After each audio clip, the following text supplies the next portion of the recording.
Aga siis tutvustan iseennast ka natukene. Minu nimi on Evelin Valtin.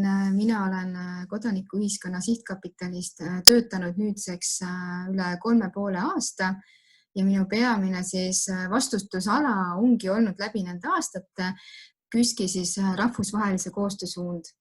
Nendeks on olnud siis 3 KÜSK-i enda konkurssi ja lisaks siis Kodanike Euroopa rahastusprogramm. Täna siis keskendumegi peamiselt hoopis väliseesti väljaannete toetamiseks suunatud programmile, mis on väga värske ka meie enda jaoks. Siis räägin lühidalt ka reisitoetuste konkursist ja lõpetuseks ka Kodanike Euroopa programmist.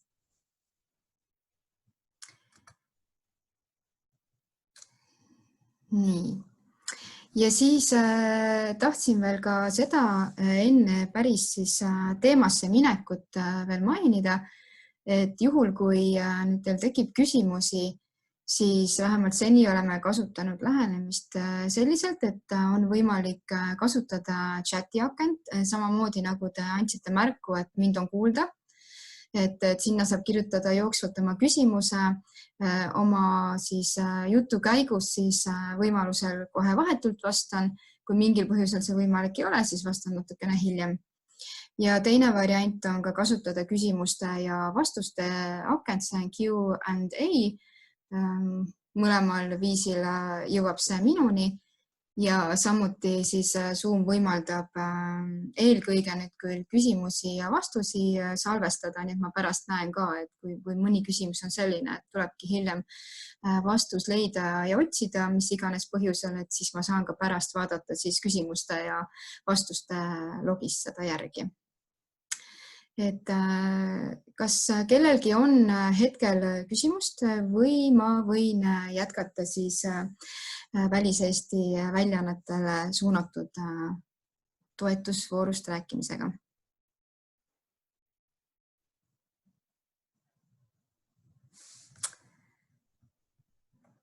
Hetkel kohe küsimusi ei ole. Aga mina tutvustan korraks ka tegelikult meie uut koordinaatorit. Sandra Paulus on hetkel ka minuga siin, ta ei ole küll minu kõrval, sest et näha ei ole, seal on üks lill, aga Sandra Paulus on meie uus koordinaator, kes tegelikult võtab juba juulikuu jooksul nii rahvusvahelise koostöösuuna konkursid kui ka väliseesti väljaannetele suunatud toetusprogrammi üle. Et täna on ta küll mõnes mõttes teisel pool ekraani, samamoodi nagu teiegi, et kuulab, saab siis ka sellest voorust rohkem teada ja siis juulikuu jooksul võtabki tema kogu selle tegevuse üle ja siis mina jään Kodanike Euroopa programmi kuni siis järgmise aasta märtsi lõpuni manageerima. Aga hästi, ma arvan, et me võime siis nüüd edasi minna. Kõik sellised põhilised juhised on antud, mõned minutid oodatud veel osalejaid. Ja ma jagan teiega kõigepealt ekraani, kus siis ongi esimese programmi esitlus näha. Nii, kohe mõned hetked selle ette jagamiseks ka.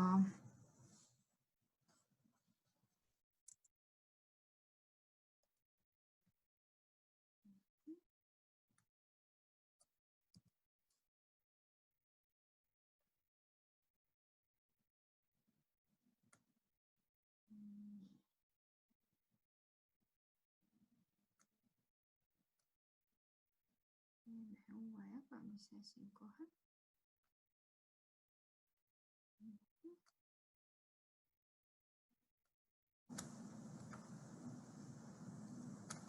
Nii, nüüd peaks olema ees õige esitlus. Nii, et kõik need siis esitlused saate ka omale meilile, et nii-öelda jääb video, jääb ka tegelikult siis ka esitlus iga erineva programmi kohta teile toeks ka, kui peaks vaja minema. Et siin alguses on küll minu kontaktid veel, aga lõpust leiate juba Sandra kontaktid. Alustuseks siis sellest, et mis on Väliseesti ajalehtedele suunatud programmi eesmärgid. Peamine eesmärk ikkagi on see, et me saaksime omalt poolt toetada nende Väliseesti ajalehe toimetuste jätkusuutlikkust. Et oleks võimalik rahvuskaaslastele, siis eestlastele teistes riikides siis jätkusuutlikumalt ja järjepidevalt uudiseid ja muud siis informatsiooni jagada. See omakorda siis toetaks ka siis eestlaste ühtekuuluvustunnet Eestiga. Ja viimaseks ka, et omalt poolt jällegi panustada sellesse, et eesti keelt ja kultuuri oleks võimalik hoida ja edasi arendada. Isegi juhul, kui siis eestlased elavad väljapoolt Eestit, on see olnud siis pikemat aega või lühemat aega. Et need on selle programmi siis peamised eesmärgid ja sellest siis ka see tegevus lähtub. Et ma saan aru, et Hiie on märku, on tõstnud käe, et kas sul on võimalik, kui sul on küsimus, kas sul on võimalik see küsimus ka kirjutada küsimuste vastustena või siis chati aknasse, et siis on hea kohe orienteeruda. Et jäävad need küsimused ka nähtavaks teistele.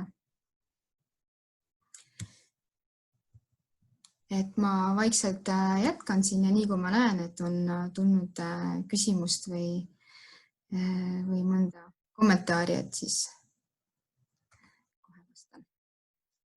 Toetusprogrammil on siis võib-olla öelda, et 3 sellist põhilist olulist daatumit või numbrit, 3-4 siis.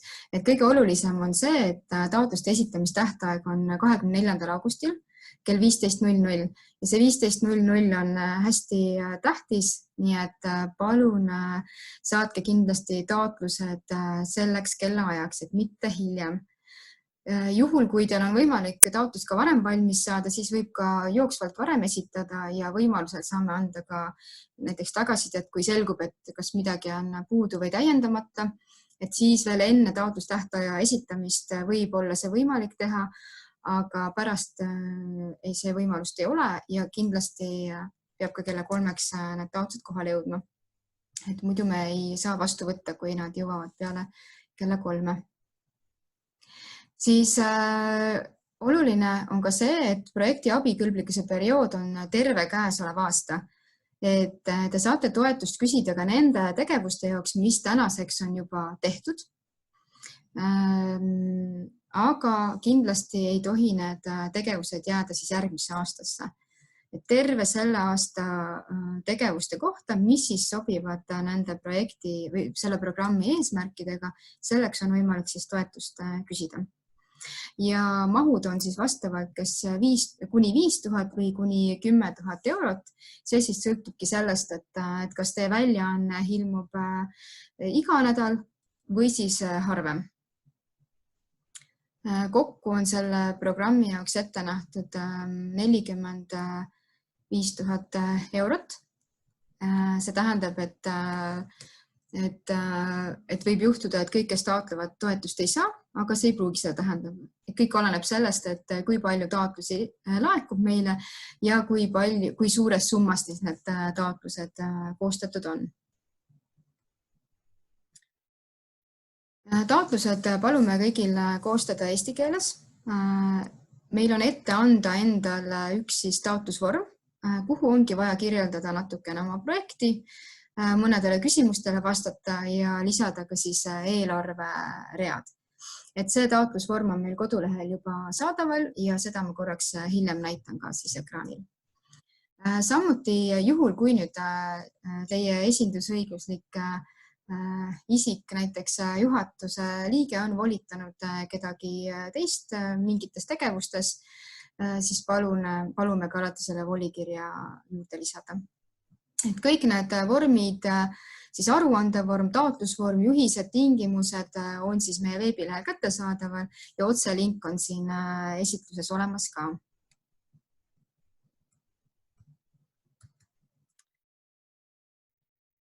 Kõige võib-olla või üks olulisemaid nõudeid, millest meie lähtume ja millest siis taotleja peaks ka lähtuma, on see, et tema enda siis põhikirja järgne või asukohariigi vastava registri järgne tegevusala peabki olema seotud kas või muu hulgas siis diasporaa väljaandega. Ja peamine sihtrühm, nagu siin ka toodud on, siis rahvuskaaslased ehk eestlased. Et see on see, millest lähtuda ja oluline on meie jaoks ka see, et see sisu, mida luuakse, on tegelikult sõltumatu, et ta ei ole kallutatud. Siin on nüüd üks erisus, et kes varem on kodanikuühiskonna sihtkapitalist taotlenud, siis see võib-olla teab, et KÜSK-i taotlusvoorud on peamiselt ette nähtud just Eestis tegutsevatele vabaühendustele ehk siis MTÜ-dele ja sihtasutustele. Selle nüüd programmi puhul on see eripära, et taotlejaks võib olla nii Eestis registreeritud eraõiguslik juriidiline isik, kes siis ja lisaks võib olla ka äriregistrisse kantud füüsilisest isikust ettevõtja ehk siis Eestis registreeritud kui ka välisriigis asukohamaa ja reeglite kohaselt registreeritud eraõiguslik juriidiline isik. Et see on võib-olla peamine erinevus meie muude siis peamiste siis konkursside ja programmidega. Ja meie eeldus on ka see, et taotleja, kes siis toetust taotleb, on tegutsenud ehk siis vähemalt registri järgi tegutsenud vähemalt 1 aasta. Et need on sellised, võib öelda nagu alus siis juba nõuded taotlejale. Lisaks sellisemad võib-olla üldisemad nõuded ka, et ma tõin need siia välja, need on tegelikult meil ka kõik tingimuste dokumendis välja toodud, mis on siis Siseministeeriumi poolt kinnitatud käskkiri tingimustega, mille toel siis meie oleme omalt poolt lisanud juhised ja menetlusprotsessi, et oleks selgem kõigile aru saada, et kuidas siis kogu programmi menetlus ja toimimine käib. Aga jah, maini ära, et ei tohiks olla maksu- ja maksevõlga, pankrotis ei tohiks olla likvideerimisel, sundlõpetamisel, mis tegelikult on täiesti loogiline ka. Ja siis samuti peaks tagama, et ei oleks ka juhtorgani liige, kellel on erinevad siis karistused, mis siin on välja toodud, või siis nad peaks olema vastavalt seadusele kustutatud. Ja kui nüüd varasemalt on saadud Euroopa Liidust näiteks või muudest vahenditest toetust ja mingil põhjusel on vaja olnud tagasi maksta, et siis ka need tagasimaksed on tehtud siis õigeaegselt ja õiges summas. Kulud, et olen juba mõned küsimused vahepeal saanud jooksvalt ka ja üheks küsimuseks on olnud, et millised kulud on abikõlbulikud ja milliste tegevuste jaoks siis toetust on võimalik saada. Et põhimõtteliselt on toetust võimalik saada kõikide tegevuste jaoks, mis siis toetavad seda eesmärki, mida ma enne mainisin. Võib-olla siis korraks hüppan järgmisele lehele, ütleme niimoodi, et ainukene siis mitte abikõlbulik kulu on siis kui selline nagu tegevuse mõttes on siis investeering kinnisvara soetamiseks. Et muud tegevused ja muud kulud, kui nad ei ole nüüd vastuolus siin selliste viiviste ja rahatrahvide ja muude selliste välistustega, et siis tegelikult kõiki neid muid tegevusi on võimalik teha. Oluline on see, et need on põhjendatud ja projekti eesmärgi ja kogu selle programmi eesmärgiga seotud. Nad sobivad, nad on vajalikud, tõhusad. Et seda loomulikult kirjutab taotleja oma siis taotluses ise, et miks ta neid tegevusi oluliseks peab, miks need on vajalikud. Ja lisaks siis on oluline välja tuua ka nende kulude kalkulatsioon, et miks just need kulud olete plaaninud teha ja miks need on vajalikud. Et hindajad vaatavad sisulise poole omalt poolt üle ja leiavad siis, et kas see on nende hinnangul piisavalt eesmärgistatud, kas need tegevused on vajalikud ja kuidas siis need siis kulud on sobilikud või mitte. Aga et oluline ongi see, need tegevused, mida te saate teha eesmärgi täitmiseks, on üsna laiad. Ainult siis investeeringuid põhimõtteliselt ei ole võimalik teha nende kinnisvara soetamise investeeringuid. Ja oluline on meeles hoida ka seda, et juhul, kui te soovite nüüd toetust kasutada kas või osaliselt siis mõnede tegevuste jaoks, mis teil on juba siis aasta esimeses pooles näiteks toimunud, et siis ka need kulud peavad olema siis õigel viisil tõendatud raamatupidamise algdokumentidega. Ja et on võimalik aru saada, et just need kulud on tehtud nende tegevuste kohta.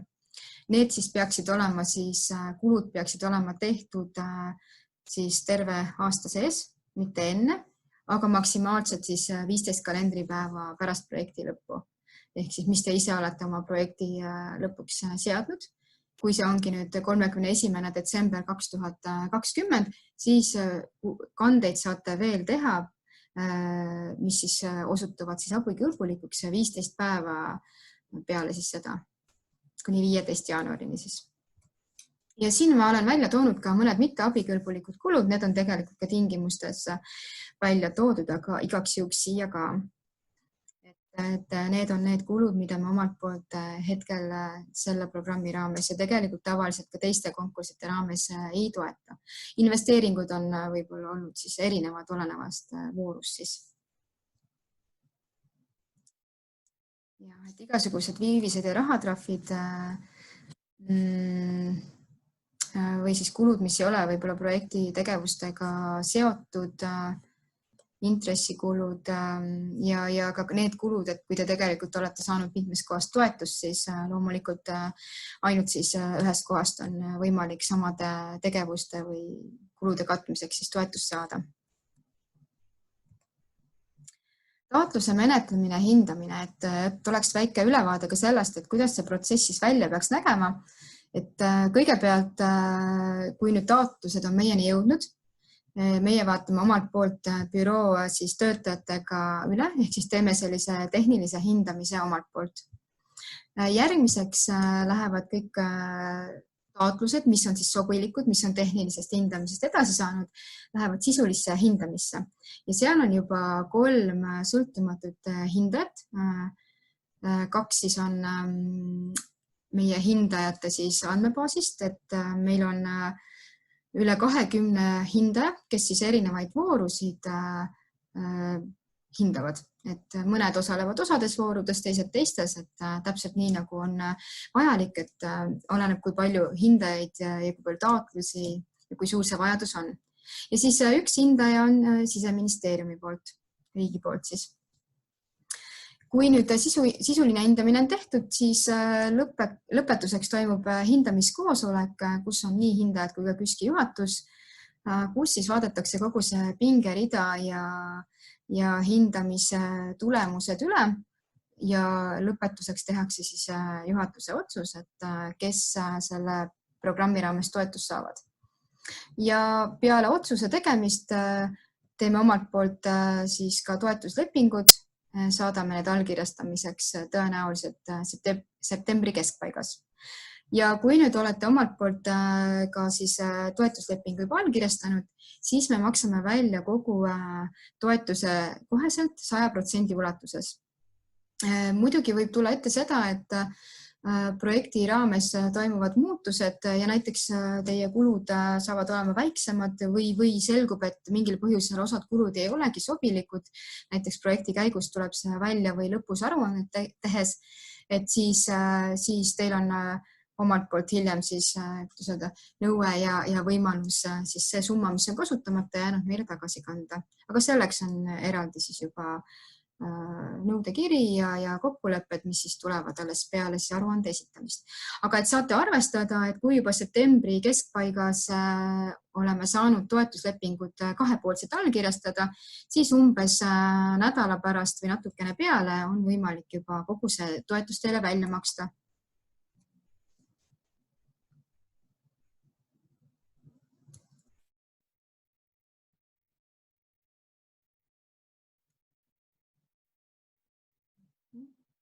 Nii, üks hetk.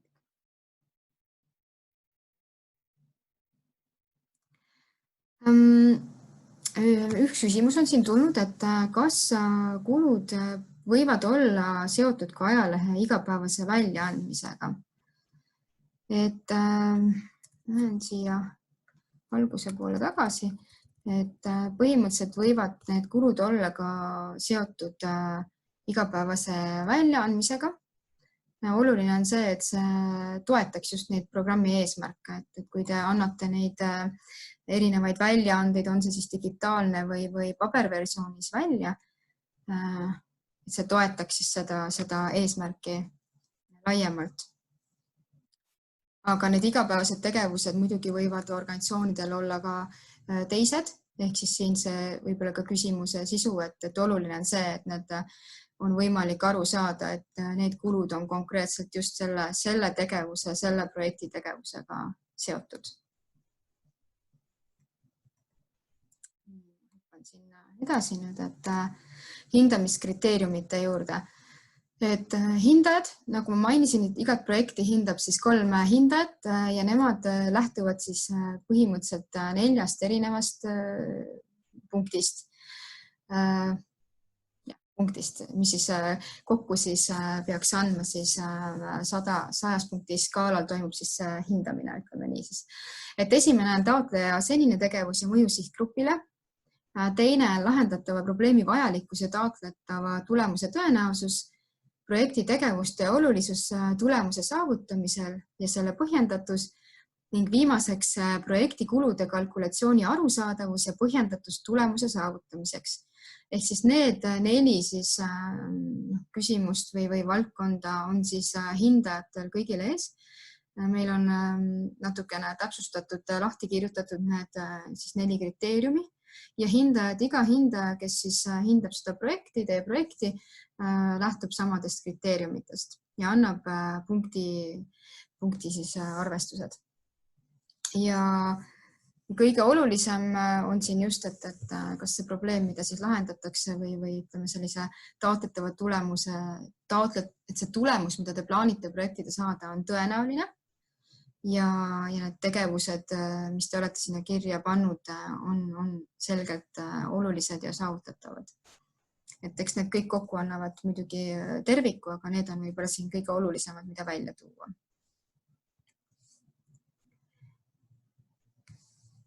Iga hindaja annab siis ka meile siis hindamislehe ja siis hindajate töökoosolekul juba tuleb siis selline lõplik otsus, et kus on ka viimased võib-olla omavahelised küsimused juba läbi arutatud hindajatel omavahel, et kui tundub, et on mingisugused erinevad kas arusaamad või on suuremad vahed näiteks mõnede hindajate siis näiteks, et üks hindaja annab ühele projektile 50 punkti mingil põhjusel, teine annab 70 punkti, et kui see vahe on liiga suur, et siis arutatakse ka omavahel läbi, et kus see erinevus võiks tulla ja nii edasi, et see on selline sõltumatu protsess ja võimalikult läbipaistvalt oleme püüdnud seda ka läbi aastate KÜSK-is korraldada. Need on nüüd peamised sellised punktid või ütleme olulisem, mis on selle vooruga edasi anda. Ma vaatan korra, kas ma saan teile kohe jagada ka seda aruande. Näidata.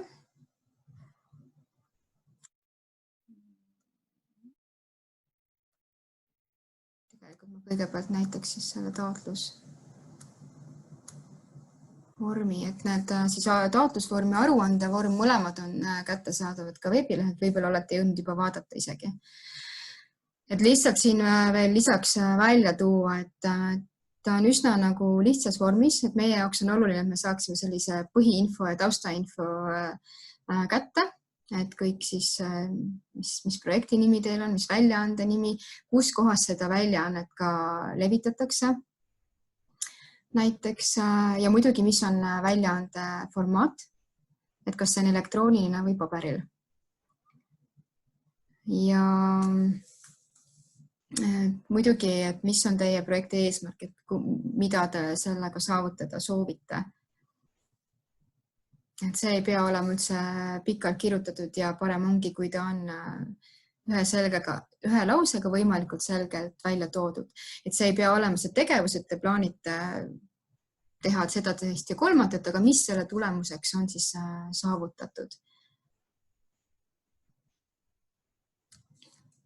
Ja siis on teil võimalus natukene ka lahti kirjutada seda, et üldse, et milleks teie siis asutusühing on loodud, mis on need eesmärgid ja millega siis kuidas see väljaande andmine siis neid eesmärke ka omalt poolt siis toetab.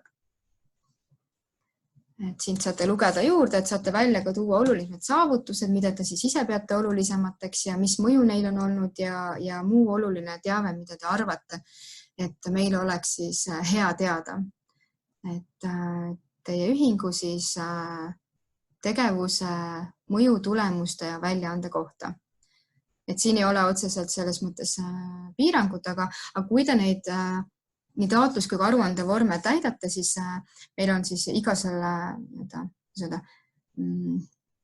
kasti kohta täpsustavad küsimused sinna alla välja toodud. Et need ongi need küsimused, millele vastata. Et miks ma seda mainin, on see, et olen märganud, et üsna tihti jäävad need siis küsimused, mis sinna välja on toodud, et need on mõnes mõtteks, need küsimused on toodud toetamiseks, aga samas need on olulised küsimused, millele hea olekski juba täpsemalt nendes vormides ka vastata. Et see on see informatsioon, mida on hea hindajal ka kasutada, et aru saada, eriti kui tekib selline pingerida ja konkurents, et mis on siis ühe või teise või kolmanda siis taotleja ja projekti tugevused ja et hindamiskriteeriumite järgi oleks võimalikult siis, kuidas öelda, piisavalt infot seda head otsust teha, et keegi ei jääks kõrvale, kes tegelikult teeb suurepärast ja head tööd, aga siit vormilt võib-olla ei pruugi see nii hästi muidu välja tuua, kui see on kirjutamata näiteks jäänud. Kolmandaks sooviksime rohkem teada ka väljaande kohta, et millal on ta asutatud, mis keeles ta on, mis vormis ta on, kui tihti ta ilmub. Ja samuti näiteks elektroonilise puhul on oluline tuua ka välja, et kui palju on lugejas ja kuulajaskond. Näiteks, et võib-olla ka ju esitate podcast'e või muid selliseid klippe. Ja et võite ka viidata sellele, et kui te teate, et see lugejas ja kuulajas on teatud suurusega, et kuidas te teate seda, et mis on need algandmed, et kus te viitate. Ja üldse, et kui suur on teie väljaande sihtruhm ja et kes see on ja kui suur see on. Neljandaks siis, et oleks välja tuua, et just selle konkreetse siis projekti kohta juba. Kui enne rääkisite natukene siis ühingust, väljaandest ja sellise andsite taustainfo, siis nüüd olekski oluline, et millistele probleemide lahendamistele kavandate sellise toetuse abil keskenduda ja miks see on teile oluline vajalik, et just kuidas teie ise seda näete. Ja mis tulemused on teile eesmärgiks seatud projekti lõpuks saavutada? Mis siis muutub kas siis selle väljaande jaoks või ka sihtgrupi jaoks tegelikult paremaks? Ja 5. plokk on siis projekti tegevuskava jaoks, kuhu saategi juba täpsemalt välja tuua. Et juhul, kui nüüd osa rahastust taotletegi tegevuste jaoks, mis on juba toimunud, et siis ka need siia siis välja tuua. Aga siis saategi juba välja tuua, et mis toimus, mis tegevused olid ja mis selle tegevuste sisu oli. Ja siis ülejäänud, mis siis on nüüd juba tulevikku planeeritud, et need siis samal moel välja tuua. Jah, et ühesõnaga, et saate panna projekti tegevuskava kirja nii need tegevused, mis on juba toimunud, kui ka need, mida plaanite edaspidi teha ja saate sinna juurde põhjendada, miks te peate neid tegevusi oluliseks ja kuidas need aitavad saavutada projekti eesmärki. Ja siis selliseks viimaseks, võib-olla suuremaks siis plokiks ongi projekti kulude ja kalkulatsioonide siis plokk, kus siis saategi kõik need kulud siis välja tuua. Et te võite need kulud kirjutada nii siis täpsemalt või siis ka kululiikidena. Et ei pea ilmtingimata väga detailselt lahti kirjutama, et kui näiteks on kululiigid, sest hiljem, kui te aruande esitate, et siis on sealt niikuinii välja näha, et millised need kulud on olnud. Et aruandes on üsna analoogne siis koht, kuhu siis saategi juba tehtud kulud siis kirja panna samamoodi. Ja jällegi, et on oluline juurde põhjendada, et miks need kulud on vajalikud ja vajadusel saate lisada ka need kalkulatsioonid, et mille järgi te need kulud arvestasite või mõned viited näiteks, et on teil soov mingi kindel teenus millegi jaoks sisse osta ja saate ka viitada, et kus te selle summa siis leidsite või mille järgi te selle kalkuleerisite. Ja lõpetuseks ongi siis oluline siis märkida ära, et see on meie ja teie jaoks selline kontrollloend, et te omalt poolt kinnitate, et nii palju, kui teie olete siis seda kõike tingimusi ja juhiseid järginud, et jah, et te vastate selle taotlusvooru tingimustele siis taotlejana, et tingimuste dokumendis on välja toodud ka nõuded taotlejale, need samad, mida ma põgusalt mainisin ka siis esitluse käigus, aga et te vastate neile, saate kirjutada jah ja kõik need teised, mis siin on ka välja toodud, et vaatate üle kontrollloendi, kas saate kõigile jah vastata, kui saate, siis vastategi ja see ongi kõige parem. Et tehnilise hindamise käigus me teeme omalt poolt kontrolli ja siis hindajad juba siis sisulise poole pealt hindavad omalt poolt. Ja lõpuks siis muidugi, et oluline on see, et te olete siis selle taotluse allkirjastanud ja selle allkirja on andnud allkirja õiguslik inimene, on see siis juhatuse liige või on mitu juhatuse liiget, kui registri andmetel saavad esindada näiteks ainult mitu juhatuse liiget koos või siis on seal hoopis keegi, kes on volikirjaga allkirjastanud ja sel juhul peaks siis ka volikirja alusel ja sel juhul peaks ka volikiri seal juures olema.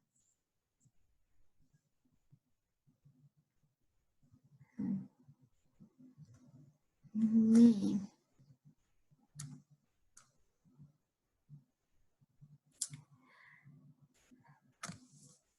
Aga väliseesti siis väljaannetele suunatud programmi kohta nüüd ma vaatan, kas mul on siin veel midagi, mida just välja tuua. Hetkel ei ole.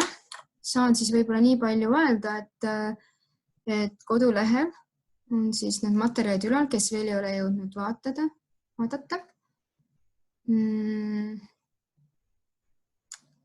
Vaatan, et korraks avan sinna.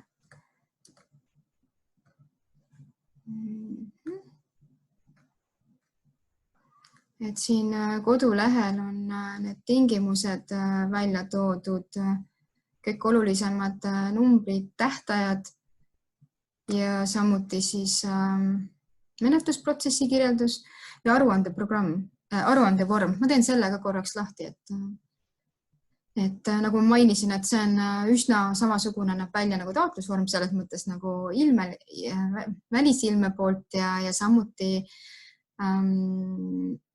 võib-olla peamine osa, mis siis on siin kõige olulisem, ongi see, et te kirjeldategi oma saavutatud tulemusi. Siin on ka siis toetavad küsimused, millele selle kirjeldamise käigus on oluline vastata.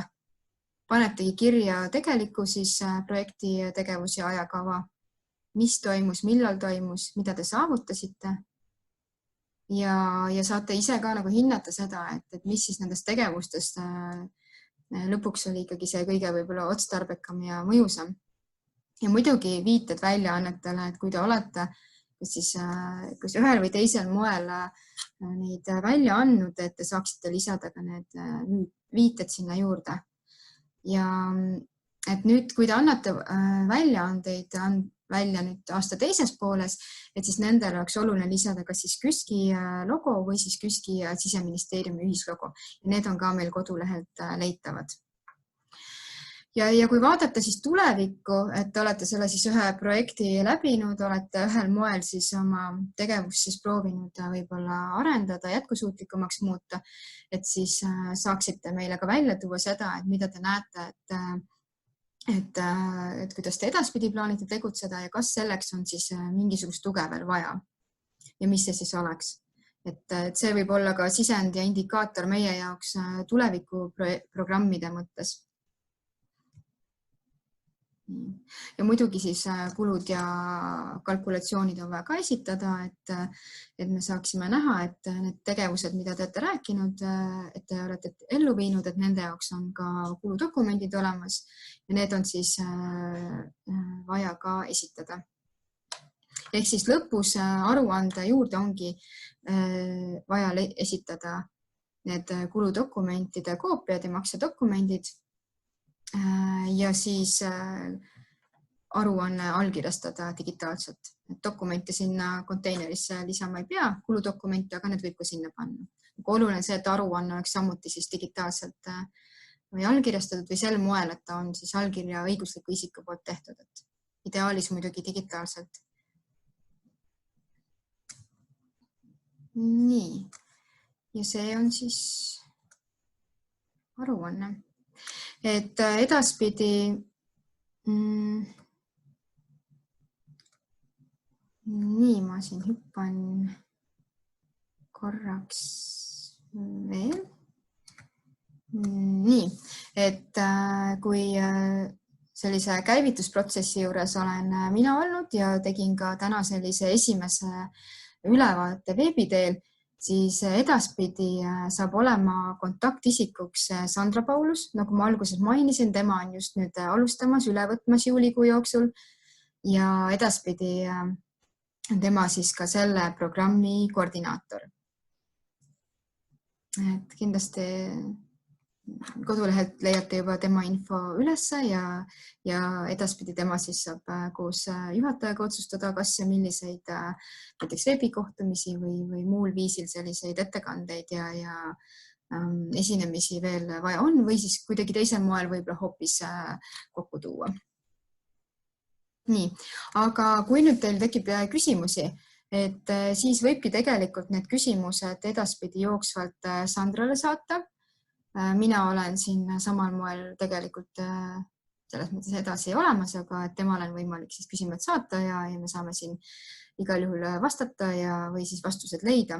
Ja kui teil nüüd tekib kogu selle siis taotlusprotsessi käigus või siis ka hiljem aruannete juures või üldse selle programmi kohta selliseid ettepanekuid, ideid, et siis need on ka väga oodatud, sest et see on ikkagi esimene pilootprogramm selline. Ma olen aru saanud, et see ei peaks jääma viimaseks, nii et mida rohkem me saame seda esimest pilootprogrammi seda mudida ja sättida ja parendada, seda parem. Ja seda paremad saavad olema ka siis järgmise aasta või järgmiste aastate programmid. Et millele me seekord võib-olla nii palju tähelepanu ei teadnud pöörata või on hoopis midagi muud, mille jaoks on see fookus olulisem just selles kontekstis, et seda on meil oluline teada.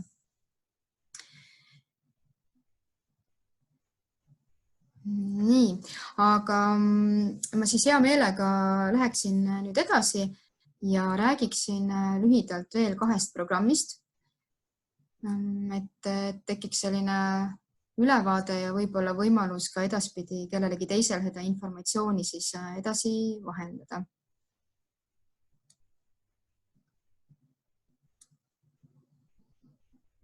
Nii, et ma panin ette järgmise esitluse, milleks on siis Kodanikuühiskonna Sihtkapitali rahvusvahelised koostöökonkursside ja Kodanike Euroopa rahastusprogramm. Meil on KÜSK-is olnud peamiselt siis 3 rahvusvahelise koostöö toetust. Need on toetused, mis on iga-aastased. Aasta alguses avame konkursid, kuni aastaks ette nähtud vahendeid jaguvad, seni on võimalik toetust taotleda. Ja ma alguses korra mainisin ka, et see eripära, et kui me rääkisime nüüd sellest väljaannetele suunatud toetusvoorust, siis seal on see taotlemine avatud väga paljude rohkematele. Aga nüüd KÜSK-i enda toetuste, siis nende just rahvusvahelisele koostööle suunatud toetustele, millest ma hetkel nüüd räägin ja mis siin nähtaval on, need on ainult suunatud siis vabaühendustele, kes on Eestisse registreeritud. Et see on oluline nüanss, mida siis teada ja meeles pidada. Tänaseks päevaks on nendest 3 siis käimas reisitoetuste konkurss, teised 2 on siis selle aasta numbri jaoks nagu lõppenud, sest et rahalised vahendid on jagatud. Aga Reisitoetuste konkursiks veel vahendeid on ja tõenäoliselt on ka veel sügisel võimalik taotleda. Muidugi on nüüd see väljakutse olnud seoses koroonaviirusega, et päris mitmed sõidud on kas ära jäänud või edasi lükatud nii selle aasta lõppu või hoopis järgmisse aastasse. Et siis on oluline võib-olla ka erinevus selles mõttes, et tõenäoliseks oleks muidu need vahendid olnud juba ka otsakorral, aga praegu neid jagub. Nii et võite mõelda ja jagada seda informatsiooni ka teistega, kes võiksid siis taotlema sobida, kes teevad rahvusvahelist koostööd ja on Eestisse registreeritud vabaühendused. Reisitoetuste konkursi peamine eesmärk on see, et oleks võimalik siis vahendada teadmisi, et Eesti teadmisi viia väljapoole Eestist ja samas saada ka uusi teadmisi, oskusi, häid praktikaid ka Eestisse nii-öelda juurde. Ja väljapoole Eestit on võimalik sõita koolitusele, mõnele siis sündmusele, mida siis korraldab katuseorganisatsioon, kui see organisatsiooni, siis Eesti organisatsiooni esindaja on selle katuseorganisatsiooni liige. Samuti on võimalik siis minnagi mõnele suuremale siis kodanikuühiskonna üritusele Eesti kogemust jagama, ehk siis esinema. Ja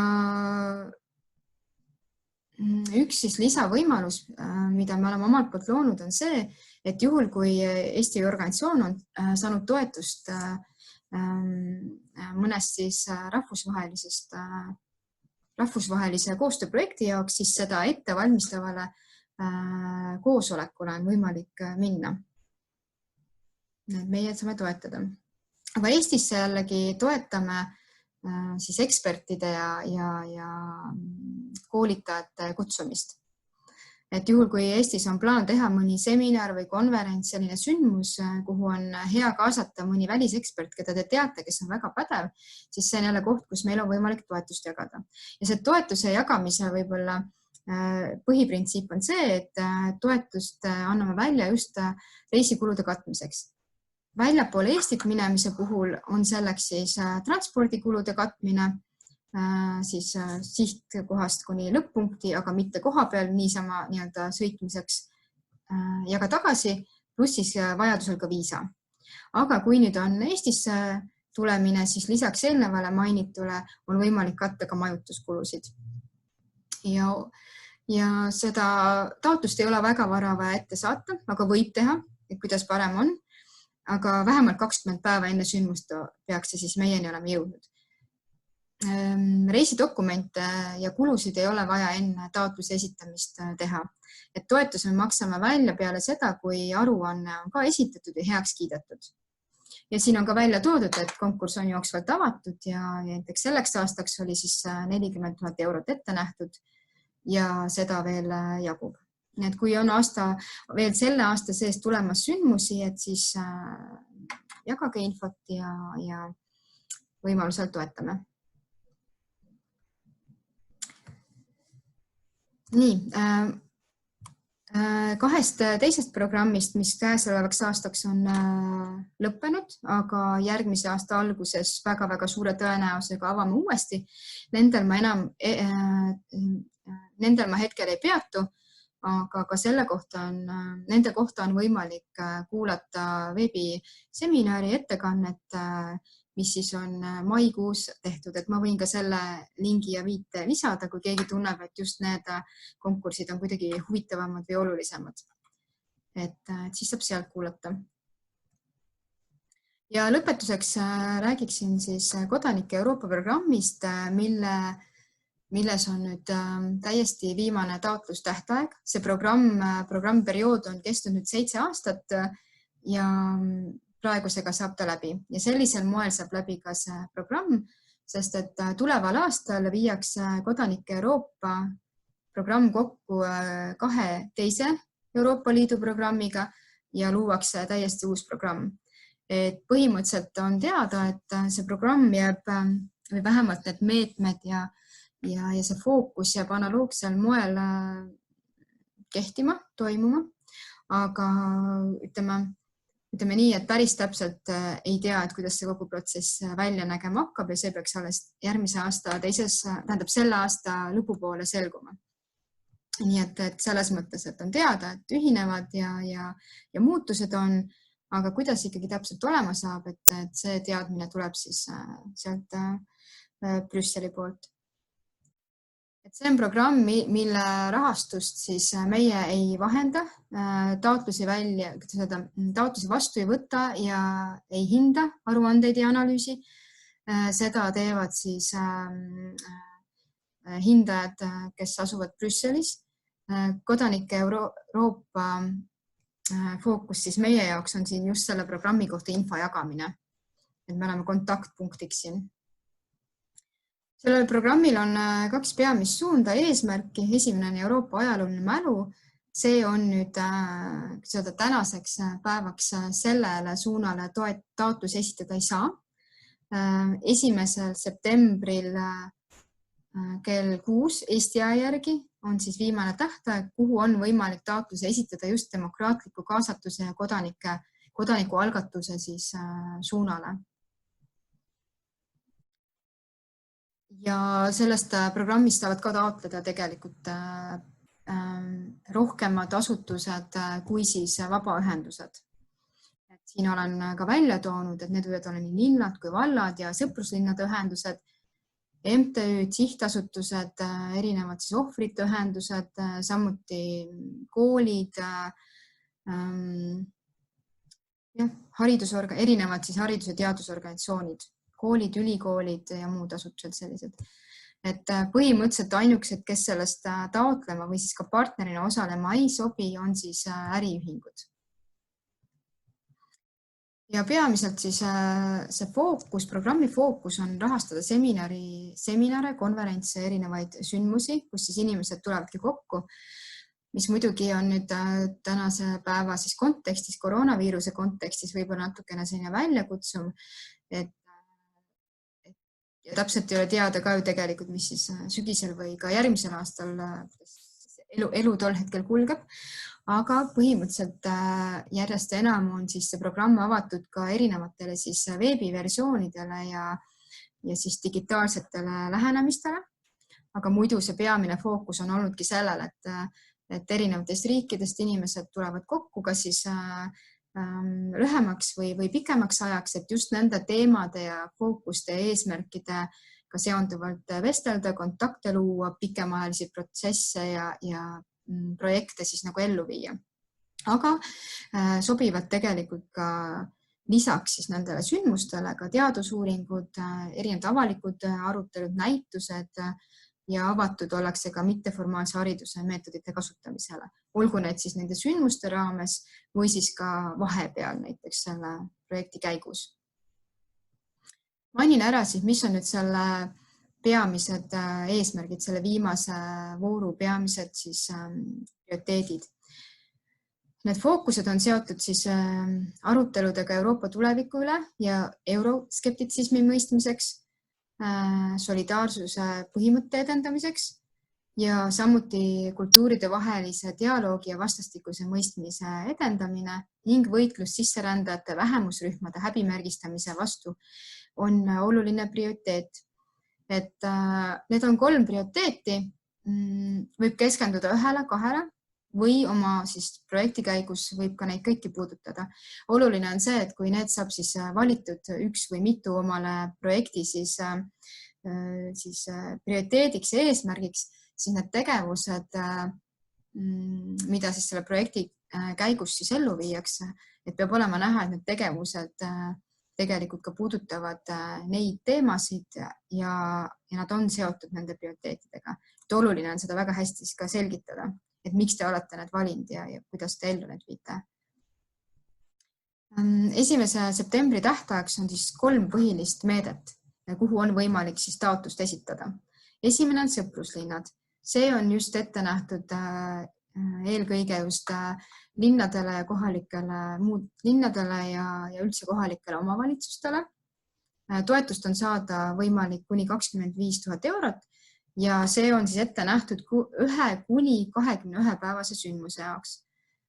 Tavaliselt need sündmused kestavad ikkagi 3 kuni 5 päeva, on ka natuke pikemaid olnud. Ma ei tea, kas nüüd just 21 päevast sündmust on ellu viidud, aga see võimalus on. Ja minimaalselt peaks olema siis üks taotleja ja üks partner.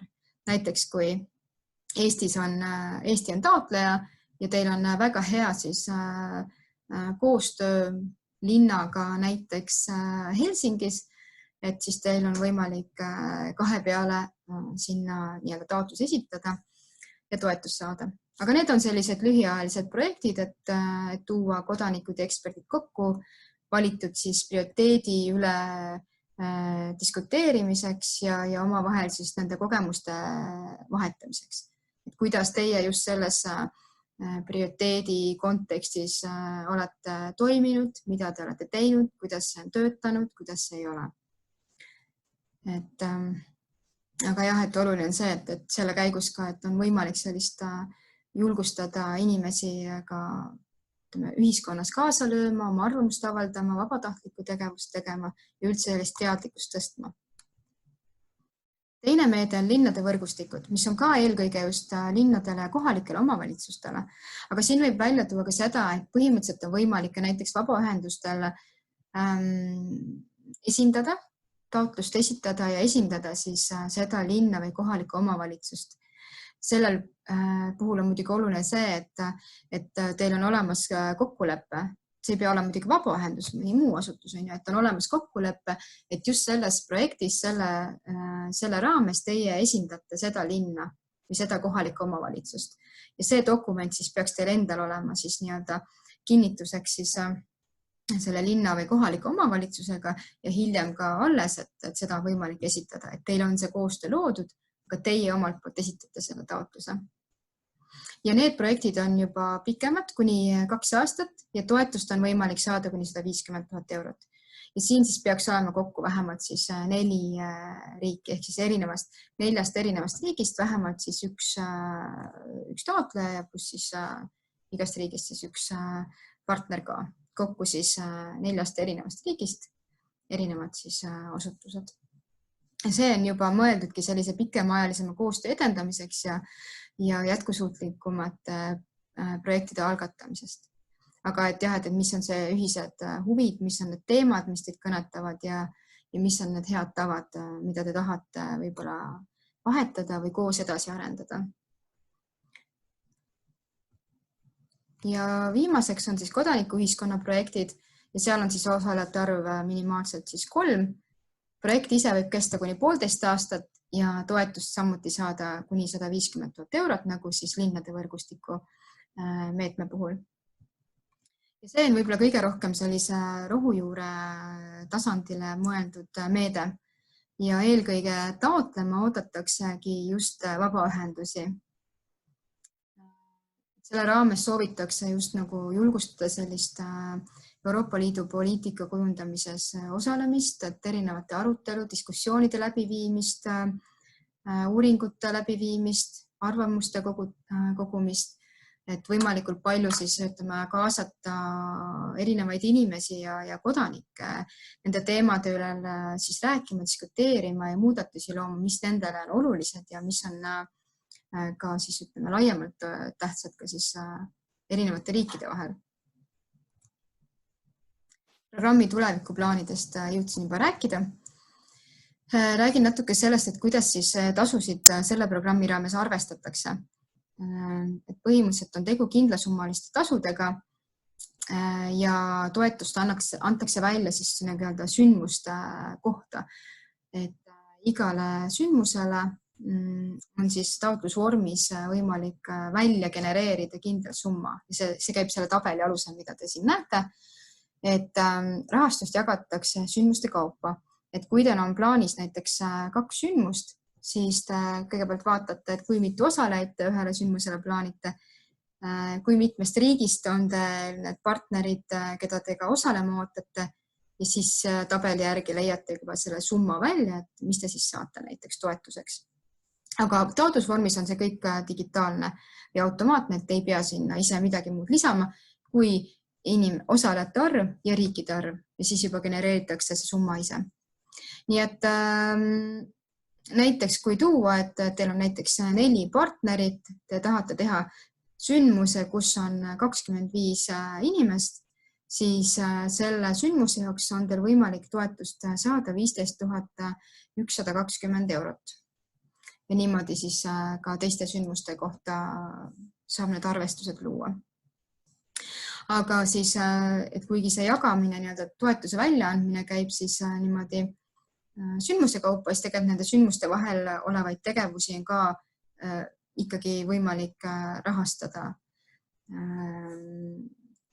Lihtsalt see kindlasummaliste tasude väljamakse on sellise süsteemi alusel. Et ei ole vaja esitada väga põhjalikku eelarvet, see on kõik, mis on eelarvena vajalik esitada. Oluline on, et teil endal on see olemas, partneritel on see olemas, et teate, mis asjad, mida te plaanite teha, kui palju need võiksid maksma minna ja te ise orienteerute selles eelarves. Ja mainin ära ka, et ei ole ette nähtud, et see summa peaks rahastama kõik projekti kulud. Üldjuhul see võib olla erinev sõltuvalt projektist. Oodatud on või eeldatud on, et kuskil 30% võiks olla see taotleja oma panus. Aga see võib olla ka kokku lepitud partneritega, et kas ja kui palju partner siis peaks omalt poolt kulusid siis katma. Et see on tavaliselt projektide raames hästi vabaks jäetud ja projektide partneridel endal võimalik see omavahel kokku leppida, et see on hästi oluline. Ainukene siis erinevus nende kindlasummaliste tasude puhul on siis sõpruslinnade meetmes, kus siis see arvestus käib natuke lihtsamini, kuna on siis tegu ühe kindla sündmusega. Ja seal on vaja ainult siis ära märkida, et kui palju osalejaid te ootate, et sealt siis genereeritakse see summa, mida te toetuseks saate. Lähen korra eelmisele slaidile tagasi. Siin on ära toodud ka, et ettevalmistava sündmuse jaoks on võimalik toetust saada. Et selle saate kohe taotlusvormi juurde lisada ja välja tuua, et kui mitme osalejaga ettevalmistavat sündmust soovite korraldada. Et see on väga hea võimalus juhul, kui te ei ole näiteks varem kokku puutunud või kui olete, siis tahategi midagi täpsemat juba läbi arutada veel enne, kui siis päris need muud kokkusaamised, suuremad sündmused, mis on ka avalikkusele siis avatud, toimuma saavad. Et selle saab kohe juurde kirjutada ja seda ma väga soovitaks teha.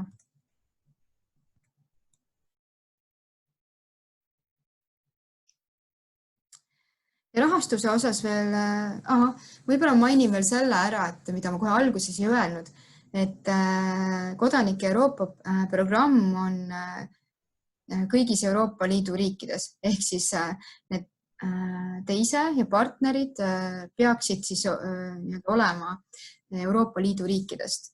On võimalik kaasata ka osalejariike, kelleks on siis just need riigid, mis on alles protsessis saamaks Euroopa Liidu riigiks, liikmesriigiks. Aga jah, et siis partnerid ja kõik, kes siis taotlevad või partnerid on, peavad olema Euroopa Liidu liikmed. See mainimata muidugi, see on oluline. Ja tasude kohta veel nii palju, et sõpruslinnade projektide puhul eelmaksed ei tehta, need summad on väiksemad, aga teiste siis meetmete puhul on väljamakse 40–60% toetusest ja ülejäänud siis makstakse vastavalt lõpus peale aruande esitamist. Nii. Et kogu siis protsess on põhimõtteliselt digitaalne, nii taotlemine, aruandlus ja lisadokumente paberil ega e-mailil ka vastu ei võeta, neid ei ole vaja saata, välja arvatud juhul, kui mingil põhjusel küsitakse. Aga kui see elektrooniline vorm juba täita, siis rohkem midagi juurde ei ole vaja lisada. Muidugi on vaja teha konto nüüd osalejaportaali. Need viited on ka olemas. Et sinna on vaja lisada informatsiooni siis organisatsiooni või siis asutuse loomise kohta ja mõned dokumendid, aga eraldi taotlemisprotsessis seda enam teha pole vaja. Hindamise periood on 4–6 kuud, see on hästi selline üsna pikk aeg muidugi ja toetuse saamise protsent on 7–30, sõltuvalt siis meetmest. Et kõige suurem protsent on tavaliselt sõpruslinnade meetmes ja kõige väiksem on jäänud kodanikuühiskonna projektide meetmes. Et siin on siis viide osalejaportaalile, samuti taotlusvormidele Meie kodulehelt leiab infot ka partnerite kohta, et kui tunnete huvi, tahate võib-olla alustuseks mõnes projektis osaleda, et siis leiate partnerotsinguid kodulehelt. Siis lõpetuseks veel siis projektist, samamoodi nagu on meie enda siis voorude puhul kriteeriumid, hinnatakse ka kodanike Euroopa projekte sealpool kriteeriumite alusel. Siin on kõige olulisemaks peetud ikkagi seda, et milline on see tegevuskava kvaliteet esiteks, et kui hästi on see läbi mõeldud ja lisaks siis, kui hästi siis need tegevused on seotud programmi eesmärkide ja üldse selle tegevussuunaga. Need kokku annavad juba, kui need on väga hästi koostatud, annavad kokku juba märkimisväärsed punktid. Ja muidugi, kuidas te plaanite projekti tegevust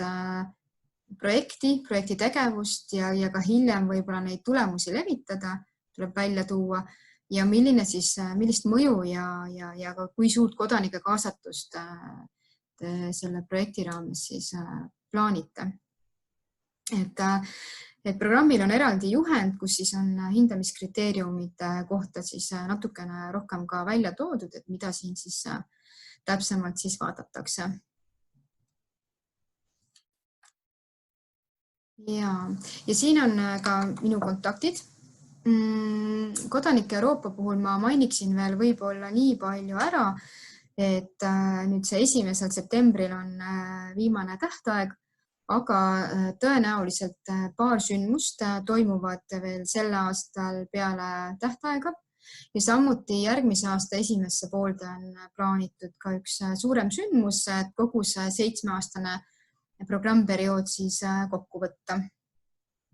Et kui teil nüüd tekib selle kohta küsimusi, kodanike Euroopa kohta küsimusi, et siis võite minuga ühendust võtta ja mina olengi siis selle programmi kokkuvõtmise juures plaaninud olla kuni järgmise aasta märtsikuu lõpuni. Et siis on anda omalt poolt jooksvalt nõu ja juhiseid nii taotlemise juures kui ka võib-olla hiljem, kui tekib muid siis küsimusi elluviimise käigus.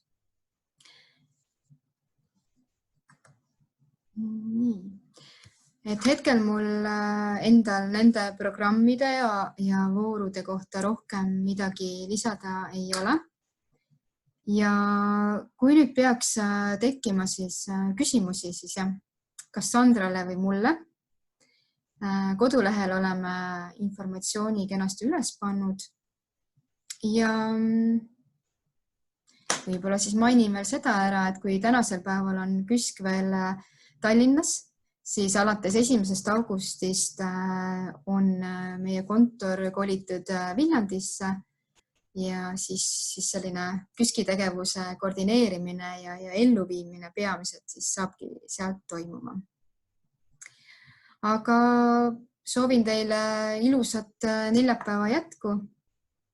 Tallinnas on küll selline vihmasadu tulemas, ma loodan, et mujal on sellist soojemat ja kuivamat ilma rohkem ja suhtlemiseni. Head suve!